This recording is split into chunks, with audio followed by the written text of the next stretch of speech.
I'm Clive James, founder and chairman of ISAAA. Thank you for joining me today to learn more about the status of biotech crop adoption in 2008.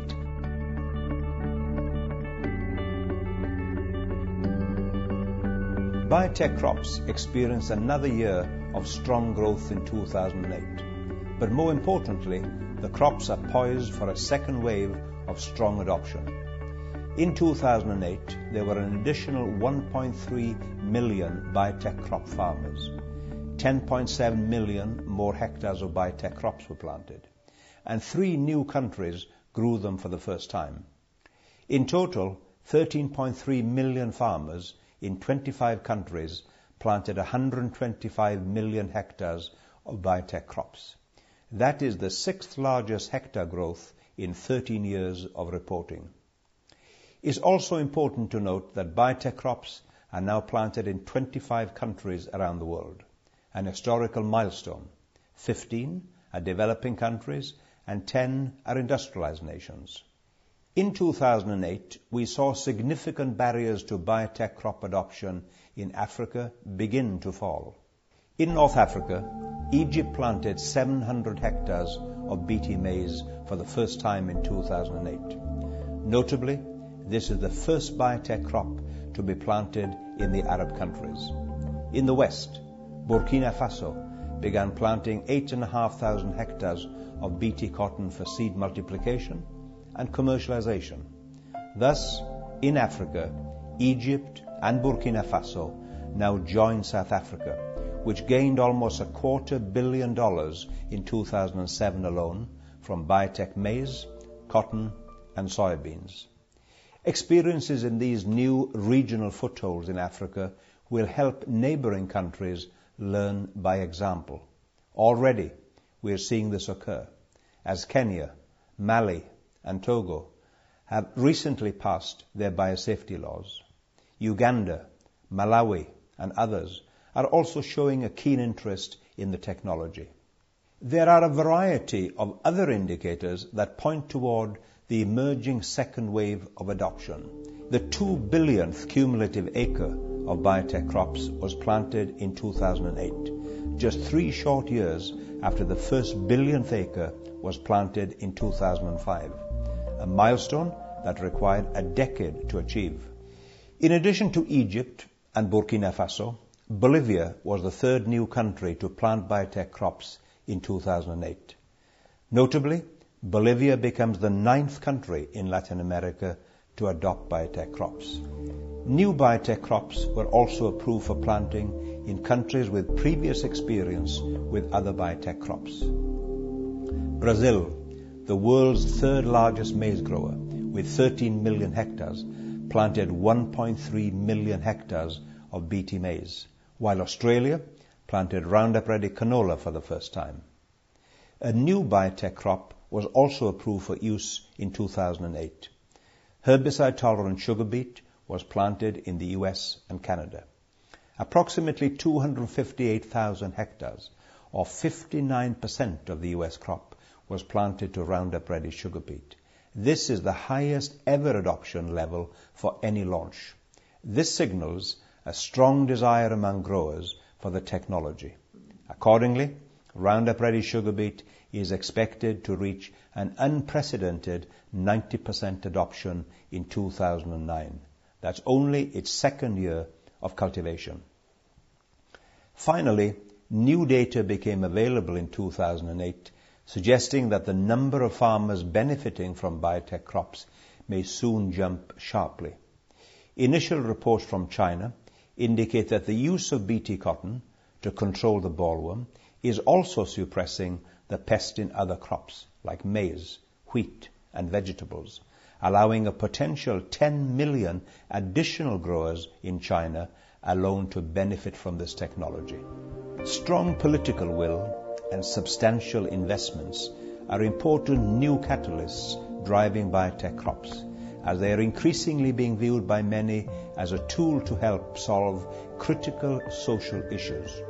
Leaders in India and China have put substantial emphasis on using biotechnology to create pest-resistant food crops that emulate the remarkable successes they've experienced with BT cotton.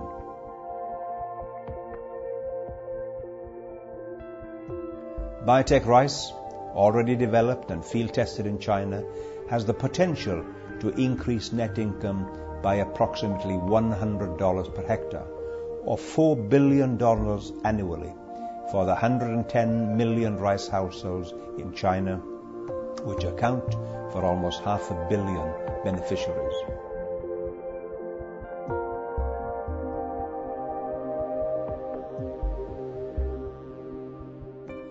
This new political will and interest in the role that biotech crops can play in increasing food availability, security, and affordability is critically important and can drive strong adoption between now and 2015, the Millennium Development Goal year.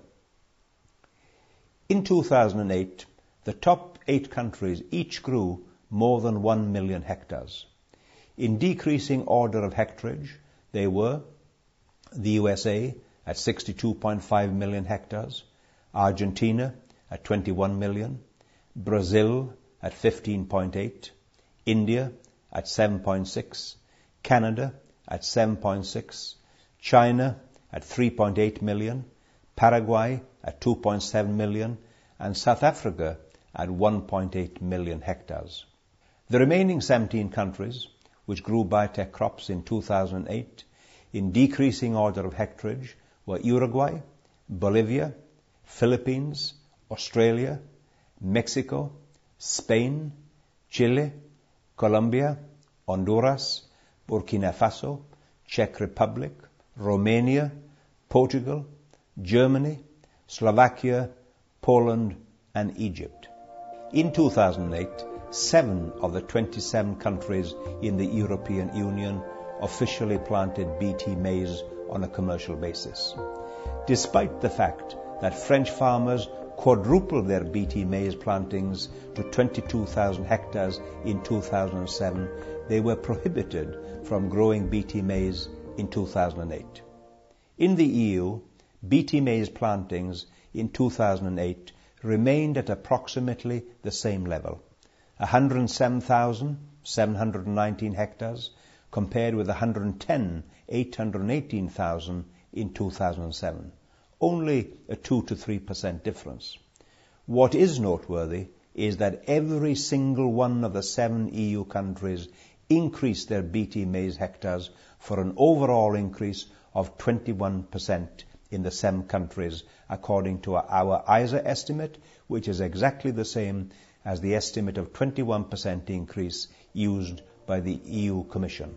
ISAAA predicts an additional 15 countries will plant biotech crops by 2015, to total 200 million hectares.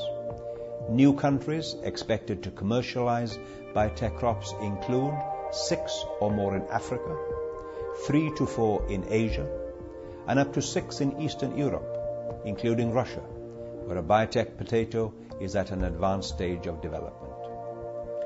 Several new crops are expected to gain approval by 2015, with insect and disease-resistant biotech rice already extensively field tested in China. Golden rice is also expected in Asia around 2011, and phytase maize in China in the next few months. Other crops nearing approval include biotech potatoes, sugarcane, and bananas, and BT eggplant, an important vegetable food crop which has the potential to benefit up to 1.4 million small farmers in India alone, plus a legion of their counterparts in Bangladesh and the Philippines. Rice as a biotech crop and drought tolerance as a trait in maize and other crops will be seminal for driving further adoption of biotech crops globally by 2015. This is the Millennium Development Goal year, when global society has pledged to cut poverty by half, from 1.3 billion to 650 million. I am cautiously optimistic that biotech crops planted by additional millions of small and very poor farmers between now and 2015 have the potential to make a significant contribution to the humanitarian goal of alleviating poverty by 50% by 2015. ISAAA views this challenge to biotech crops as a moral imperative.